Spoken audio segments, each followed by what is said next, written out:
Deuteronomy chapter 23. A man with crushed or severed genitals may not enter the assembly of the Lord. A person of illegitimate birth may not enter the assembly of the Lord. To the 10th generation, no one related to him may do so. An Ammonite or Moabite may not enter the assembly of the Lord. To the 10th generation, none of their descendants shall ever do so, for they did not meet you with food and water on the way as you came from Egypt.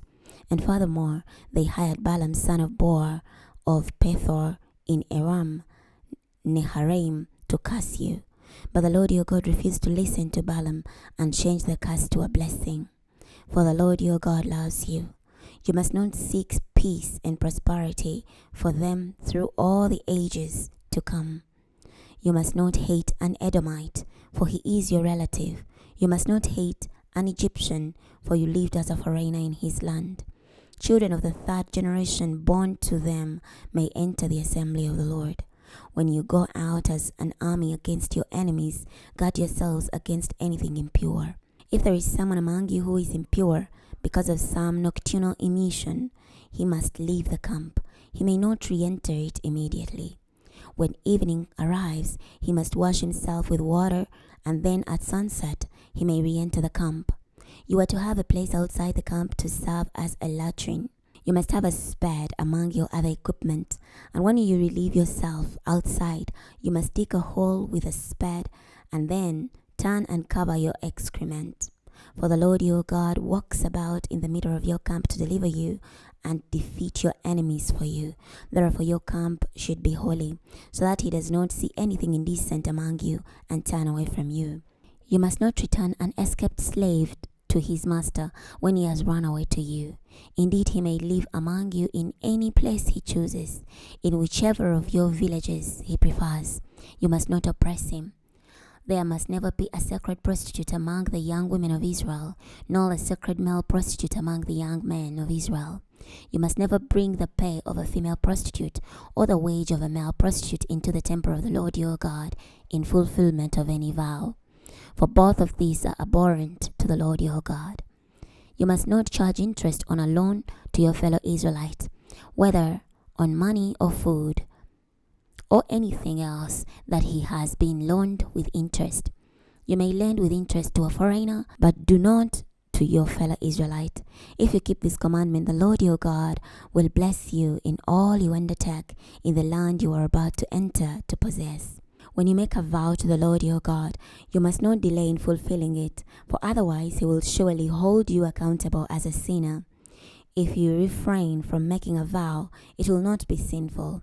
Whatever you vow, you must be careful to do what you have promised, such as what you have vowed to the Lord your God as a freewill offering. When you enter the vineyard of your neighbor, you may eat as many grapes as you please, but you must not take away any in a container. When you go into the ripe grain fields of your neighbor, you may pluck off the kernels with your hand, but you must not use a sickle on your neighbor's ripe grain. Chapter 24. If a man marries a woman and she does not please him because he has found something offensive in her, then he may draw up a divorce document, give it to her, and evict her from his house. When she has left him, she may go and become someone else's wife. If the second husband rejects her and then divorces her, gives her the papers, and evicts her from his house, or if the second husband who marries her dies, her first husband who divorced her is not permitted to remarry her after she has become ritually impure, for that is offensive to the Lord. You must not bring guilt on the land which the Lord your God is giving you as an inheritance. When a man is newly married, he need not go into the army, nor to be obligated in any way. He must be free to stay at home for a full year and bring joy to the wife he has married. One must not take either lower or upper millstones as security on a loan, for that is like taking a life itself as security. If a man is found kidnapping a person from among his fellow Israelites and regards him as mere property and sells him, that kidnapper must die. In this way you will purge evil from among you.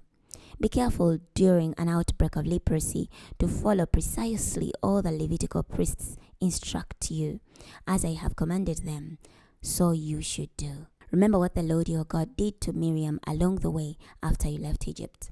When you make any kind of loan to your neighbor, you may not go into his house to claim what he's offering as security. You must stand outside, and the person to whom you are making the loan will bring out to you what he's offering as security. If the person is poor, you may not use what he gives you as security for a covering. You must by all means return to him at sunset the item he gave you as security, so that he may sleep in his outer garment and bless you for it. It will be considered a just deed by the Lord your God.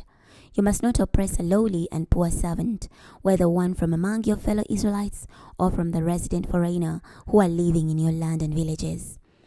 You must pay his wages that very day before the sun sets, for he is poor and his life depends on it.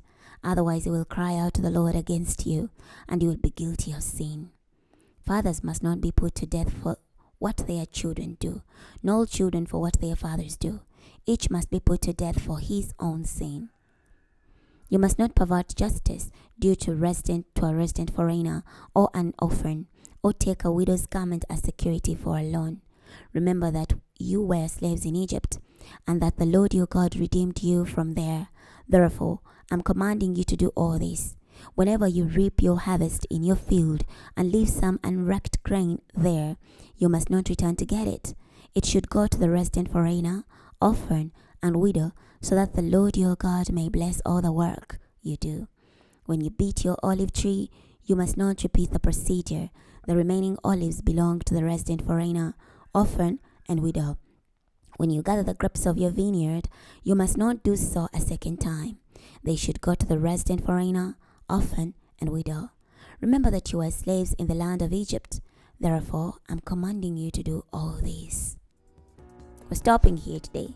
Next time, we're going to be starting from Deuteronomy chapter 25. I'll see you then.